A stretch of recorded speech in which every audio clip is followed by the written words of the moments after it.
Coba jujur sama diri sendiri sebentar. Kapan terakhir kali hidup kalian terasa baik-baik saja? Apa sampai kalian buka HP?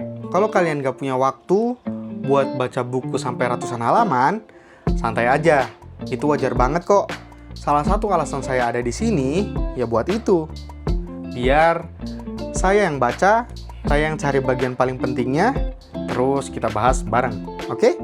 Hari ini kita mau mulai dari satu buku yang judulnya agak bikin kita salah paham, yaitu sebuah seni untuk bersikap bodoh amat, karyanya Mark Manson. Sebelum jauh, saya mau meluruskan satu hal, karena ini sangat penting. Bodoh amat di buku ini bukan berarti nggak peduli sama apapun. Bukan berarti kalian jadi orang yang cuek, dingin, masa bodoh, ataupun apatis sama sekitar kalian.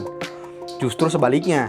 Intinya begini, perhatian kita terbatas, energi kita juga terbatas, dan waktu kita juga terbatas. Jadi kita harus memilih dengan sadar, dengan benar, mana yang benar-benar kita pantas dapat bagian dari itu semua. Bedanya tipis sih, tapi jauh. Apatis itu bilang kayak, saya nggak peduli apa-apa. Tapi yang ada di buku ini, sebaliknya. Dia mengajarkan, saya peduli, tapi saya memilih apa yang pantas saya pedulikan.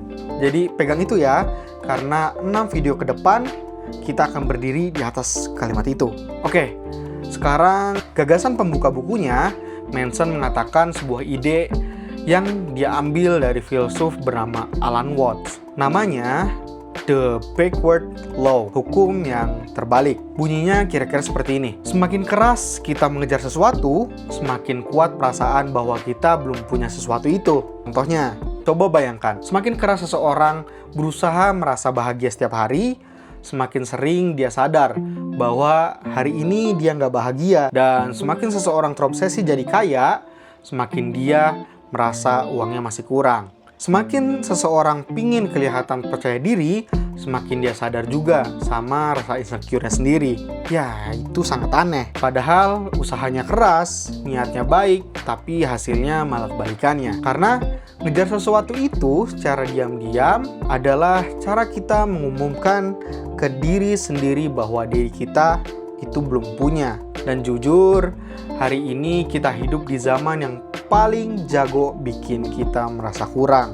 Coba deh kalian pikirin.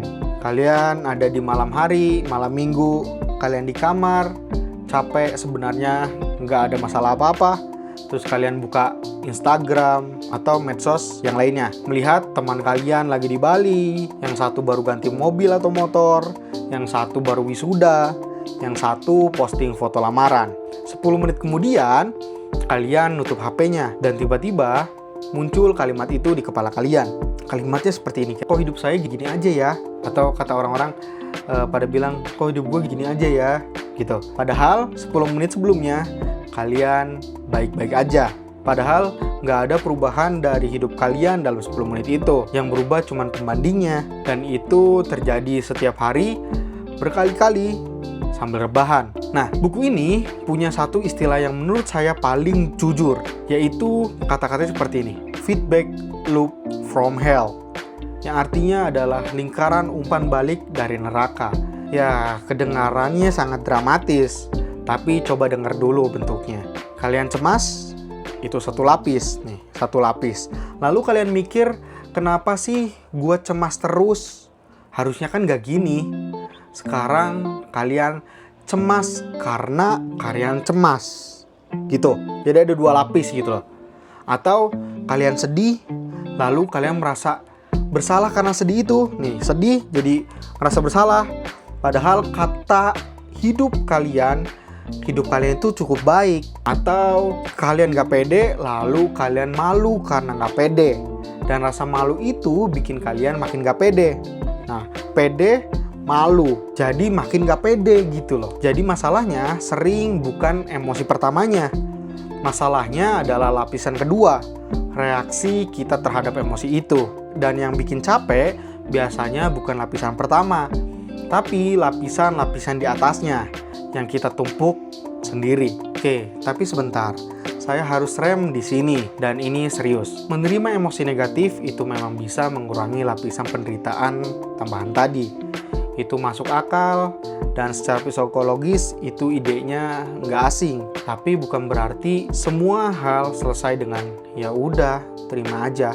Kecemasan yang sudah mengganggu tidur, kerja, dan hubungan kalian selama berbulan-bulan itu bukan hal yang bisa dibereskan oleh satu buku self-help, termasuk buku ini atau video ini. Buku self-help itu bisa jadi cara pandang, bukan mengganti bantuan profesional kalau memang dibutuhkan. Kalau kalian merasa berada di titik itu, cari bantuan bukan tanda kalian lemah. Itu justru salah satu bentuk paling dewasa dari memilih apa yang pantas dipedulikan. Oke, kita kembali ke topik lagi.